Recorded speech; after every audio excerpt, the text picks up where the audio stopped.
Man, sometimes it's weird to stop and think back and just reflect on all that has kind of unfolded just in the last, I don't know, 8 years since I first started looking into all this crazy stuff and paying attention.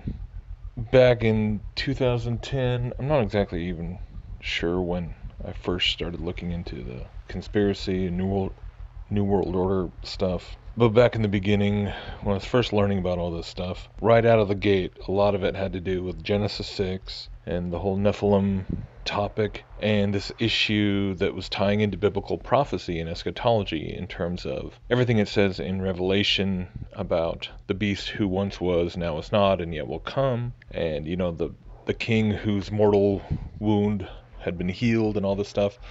And listening to a lot of researchers and stuff like Rob Skiba and Tom Horn and Gon Shimura and Peter Goodgame. I don't know if any of you remember Peter Goodgame. I think he's still writing actually, but lots of different people talking about this whole idea of the Antichrist and this figure and relating those specific prophetic verses to the transhumanism topic and this whole idea of a resurrected leader, and guys like Skiba and Good Game, and and a lot of them really exploring this idea of a resurrected Nimrod himself, which there's a lot of compelling arguments to to support an idea like that, or whoever else it might be, if it really is indeed claimed at some point to be a resurrected human from the past. Nimrod, if that were the case for the Antichrist, then Nimrod would be definitely towards the top of the list in terms of candidates.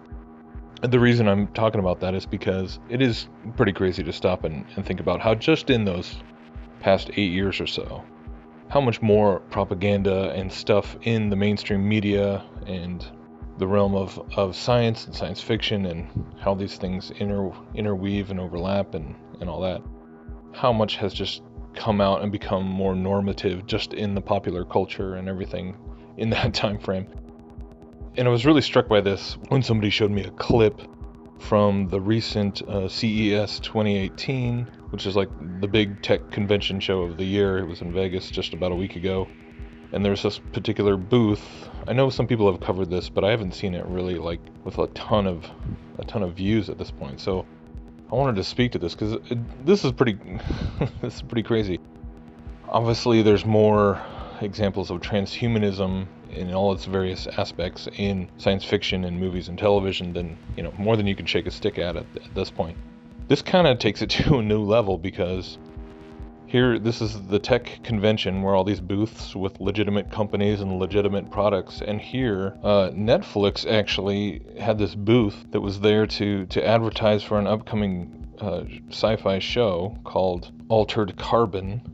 I'm not sure exactly when it's coming out, but similar to Blade Runner in a lot of aspects, I'd say. I mean, that's just on a generic level, anyways.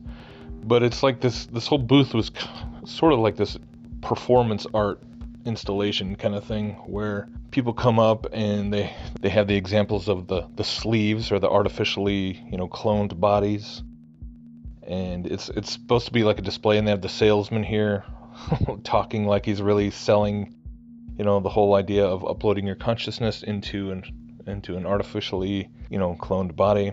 And like even stuff like this is what tripped me out, right? Was that even on the side of it they've got all these posters of like people like protesters, like protesting immortality is immoral, and like, the Luddites, right?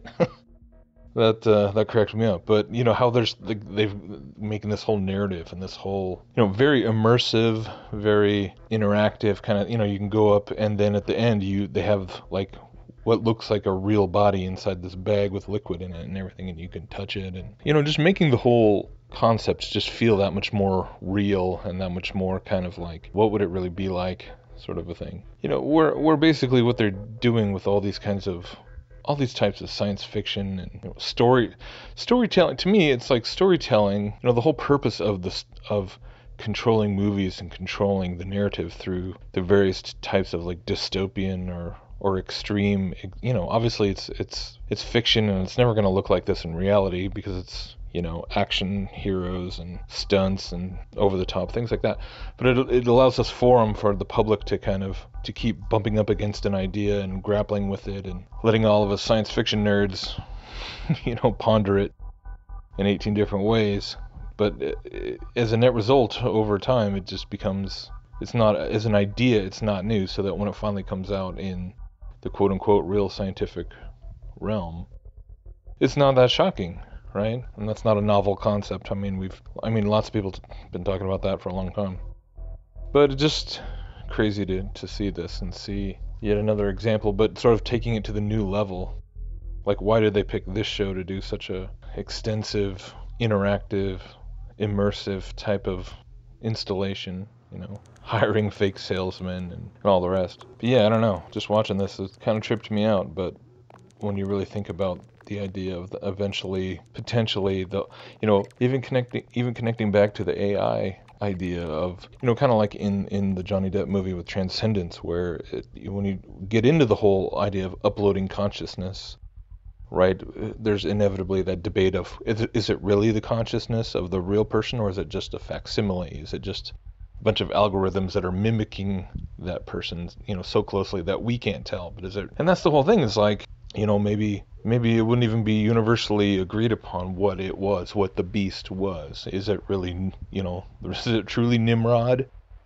Some people might think it was really Nimrod, or really some other human leader, or Napoleon, or Jesus, or that would be the ultimate, right? Like a reincarnated Jesus. Let's bring back Jesus. We're all debating over what Jesus really would do. What would Jesus say? What would let's bring back Jesus. Let's reincarnate Jesus. That would kind of be the ultimate blasphemy. Now that when you think about it, a resurrected Jesus. But yeah, maybe some people would think it was just an AI program pretending to be whoever, and you'd have different little factions, and of course the Luddites like you and me, where we'd be against the whole thing and call it an abomination. But yeah, what a trip. Just wanted to share that with everyone.